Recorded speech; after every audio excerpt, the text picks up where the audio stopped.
Hello, and welcome to the ultimate guide for the Engineer class in Chivalry 2. Today, we will go over the weapons on the Engineer subclass and the best strategies for placing walls on both offense and defense. From blocking off your enemies on attack and stopping your enemies in their tracks on defense, this guide will show you what makes the Engineer the best class in the game for securing victory for your team. By the end of this video, you will become a Master Engineer. Now let's get into it. Here is a list of the topics we will be covering in today's video. Let's start off with the weapons and abilities of the Engineer. All three of the Engineer weapons are very fast but very short, and effectively function as blunt weapons, stopping on hit when using light attacks, even though one of them, the pickaxe, offers the chop damage bonus, making it an axe, while the sledgehammer and shovel offer blunt damage bonus. The Engineer also has no secondary weapon, so if you get disarmed, you are out of luck, unless you can quickly pick up a new weapon. Starting off with the pickaxe, besides the fact that you may rarely chop off an arm, this weapon functions almost identically to a mace or morningstar. So if you're more comfortable with one of those weapons, this may be the choice for you. And since this is the only one-handed weapon on the Engineer class, you can also equip a shield, making your chance of being disarmed that much lower. This one is definitely my choice for Engineer weapons, but there's another, and it packs an even bigger punch than the pickaxe. And that weapon is the sledgehammer. This weapon hits like a truck and plays like a pocket version of the two-handed hammer, but also has the speed of a one-handed weapon. If you enjoy destroying and disarming knights, this should be your choice. The last weapon is the shovel, which is the fastest of the Engineer weapons, but also the weakest and the shortest, but not by much. This is still a great option if you can embrace the fact that you need to be face-hugging in order for it to work. And of course, during the making of this video, the new Chivalry 2 update came out and released the Golden Dog onto the Engineer class. So let's go over this one as well. The Golden Dog is like a mini version of a heavy mace, but is actually much slower, but deals very high damage, almost like a maul. It also has a spike at the end that does increased damage to vanguards and archers, so you can choose which types of attacks are best for each opponent. After playing with it for a few days, I can confidently say that it's now my top choice for Engineer weapons. After all, nothing beats a weapon that has the potential to one-shot people. But there are flaws with this weapon. The wind-up time, even on the light attacks, is very long, so you can't gamble with this weapon very effectively, and even when disarming somebody, the wind-up time is so long that they can get their guard back up before you can even have time to hit them in many cases. This weapon works best in supporting scenarios to harass somebody who's already in a fight, getting up behind people and bonking them with an excelled attack, or in a situation where you can take a counterattack and drag it over to an unsuspecting enemy. This weapon is great for you bonk enthusiasts. Let's quickly go over the special ability and equipment that the Engineer can use. For equipment, the Engineer has a choice between the Spike Trap and the Bear Trap, but I prefer the Spike Trap. Not for its potential to stop the enemy, more because it can help you peek over your own walls and allow your team to walk over them so they aren't blocked. And the Bear Trap can be placed to deal some damage to an unsuspecting foe and knock them to the ground to finish them off. Bear Traps are kinda easy to spot, so don't be surprised if the enemy sees them and breaks them. The Engineer gets a health box as their special ability, but on the Engineer you're actually rewarded for healing teammates with a burst of health, which can keep you from traveling back and forth to the ammo box, since you're going to be doing that a lot already when you're building walls. Let's talk about the proper way to build a line of walls. First off, leave some room in between them so that you and your team can stab an overhead through them, but not so much space to allow the enemy to walk right through. Leaving no spacing in between your walls leaves you with less options to defend them, and a wall with no protection gets destroyed very quickly.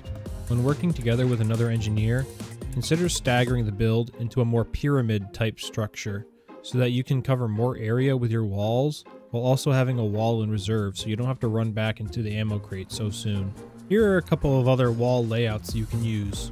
The funnel, good for, well, funneling, and making it impossible for more than one person to fit through a small space at a time.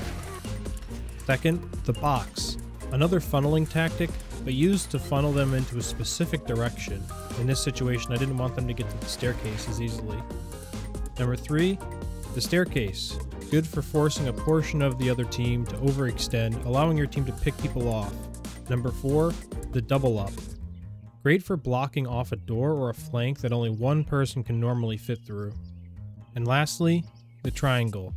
This one is really good for blocking off specific objectives like ammo crates or statues that the enemy is trying to destroy. Now that we have the basics covered, let's talk about the engineer's role on defense and the types of walls that work best to protect the objective and your team. On defense, you want to use your walls to cover the objective as effectively as you can.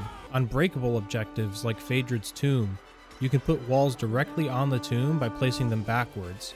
This is going to stop anybody running in to get free hits, but it won't stop a whole team, so you still need a team to help with defending. For torch objectives, if you make it so there are no spaces, you can make the enemy unable to grab a torch. But be warned, this strategy fails if they break even just one wall, so I tend to stay away from this. I like to use the environment to further help my builds. This spot on Bridgetown can help spread your walls further because of the defenses that are already present on the map. Next up is an example of flank covering.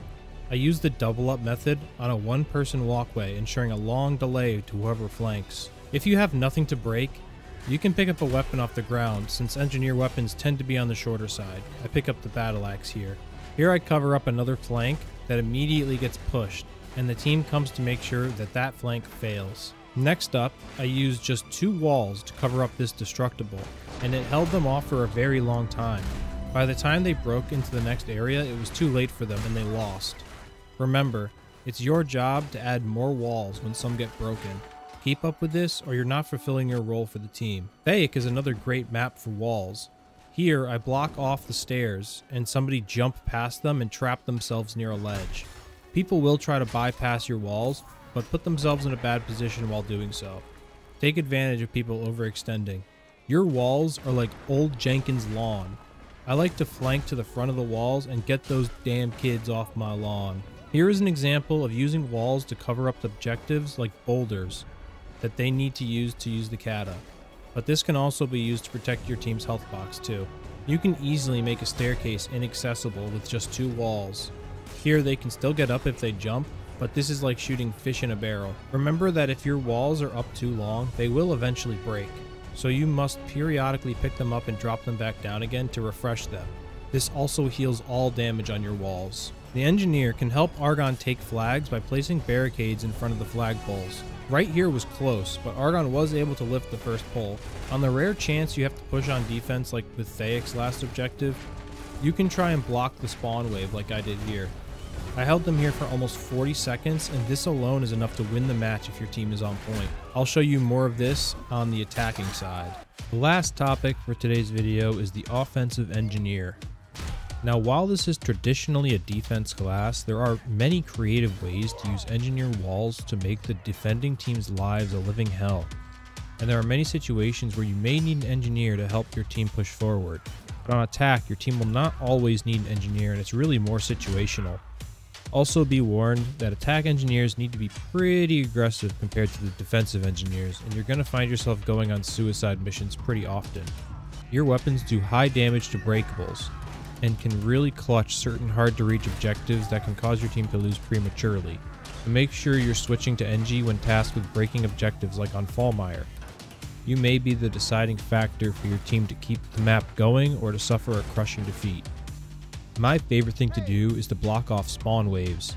It's absolutely hilarious to see 5 or more people in a spawn wave walk through a door just to get stopped by a wall and have to waste precious time breaking through.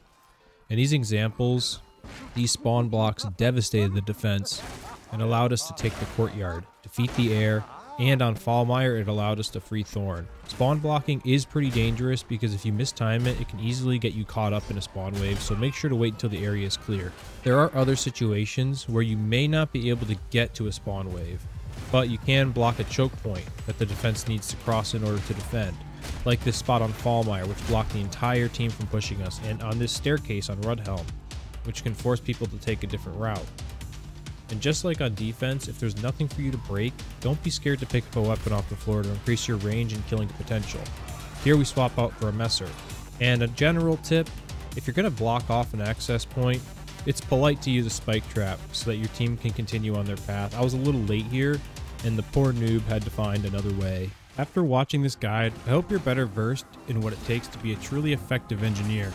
And if I missed something that you think should have been in the video, let me know in the comments section. A lot of work goes into making videos like this, so if you enjoyed this guide and want to see more like it, subscribe to the channel and make sure you like the video so more people can see it. Thank you guys for watching, and I'll see you guys in the next one.